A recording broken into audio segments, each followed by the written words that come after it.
iba't ibang panig ng Pilipinas, narito ang pinakabagong balitang Red Cross. Ako si Ariana Gerchitorena para sa PRC News Flash.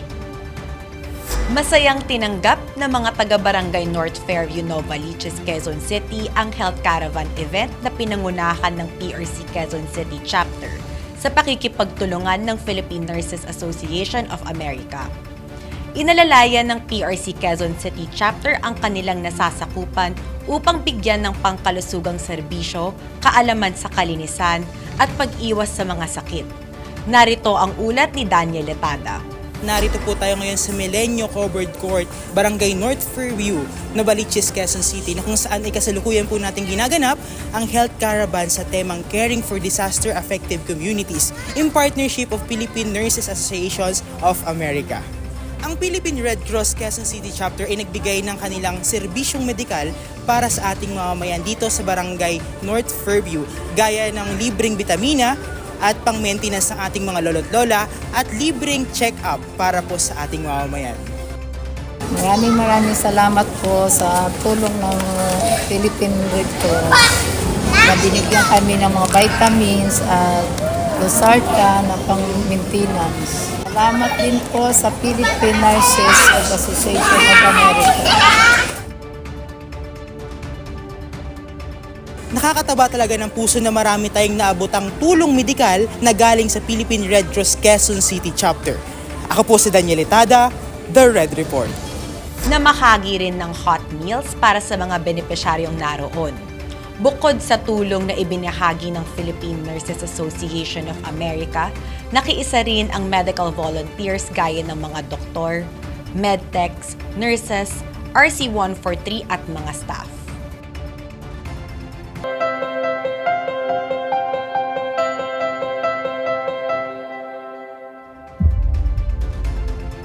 Sa loob lamang ng isang buwan, nakakolekta ang Philippine Red Cross Batangas Chapter ng 578,700 ml na dugo mula sa mga blood donors sa kanilang mga ginanap na blood donation drive sa iba't ibang lugar sa Batangas. Makakatulong ang dami ng dugong ito sa tinatayang 1,285 na pasyente.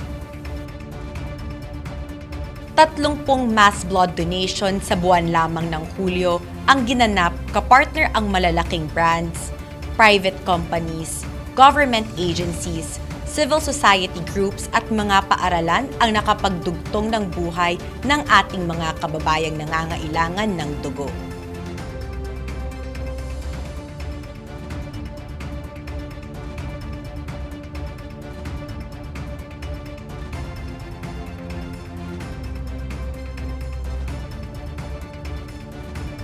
Maging bayani sa buhay ng isang nangangailangan ng dugong ibibigay mo. Mag-donate sa mga bloodletting activities sa pinakamalapit na Red Cross chapter sa inyong lugar. Tandaan na ang pagbibigay ng dugo ay tumatagal lamang ng ilang minuto. Kaya samantalahin ang pagkakataong gumawa ng pagbabago. Mula sa PRC Batangas Chapter, maraming salamat sa inyong mga tumulong at dumamay sa ating mga kababayan. Araw-araw, marami ang nakukuhang basura sa ating mga karagatan, lalo na ang mga single-use plastic. Ang plastic pollution ay isa sa pinakamalaking problema natin ngayon. Ngunit sa pamamagitan ng maliliit na aksyon tulad ng tamang pagtatapon at pag-recycle ng basura, kaya nating gumawa ng malaking pagbabago para sa kalikasan. Noong September 21, nakiisa ang Philippine Red Cross Zambales Chapter RC-143 para sa International Coastal Cleanup Drive na isinagawa sa iba't ibang coastal sites ng mga barangay ng Lipay, Dingin, Panibuatan sa Iba, Zambales, kung saan nakakuha sila ng maraming sako ng basura.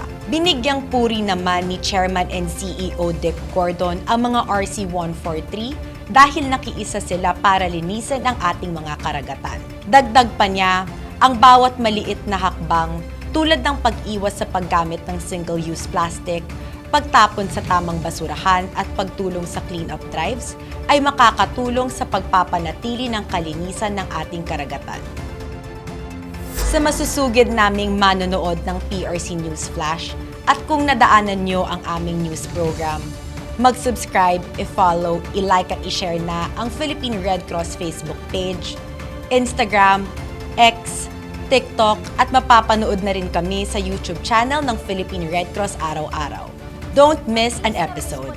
Maging konektado sa PRC News Flash para sa mga napapanahong balitang Red Cross. Kung mayroon kang malasakit, kusang loob at kapwa-tao at gusto mong mag-volunteer sa Red Cross, pumunta lamang sa pinakamalapit na chapter sa inyong lugar at tumawag naman sa Hotline 143 para sa mga emergencies. At yan ang pinakabagong balita mula sa PRC. Ako si Ariana Garchitorena para sa PRC News Flash.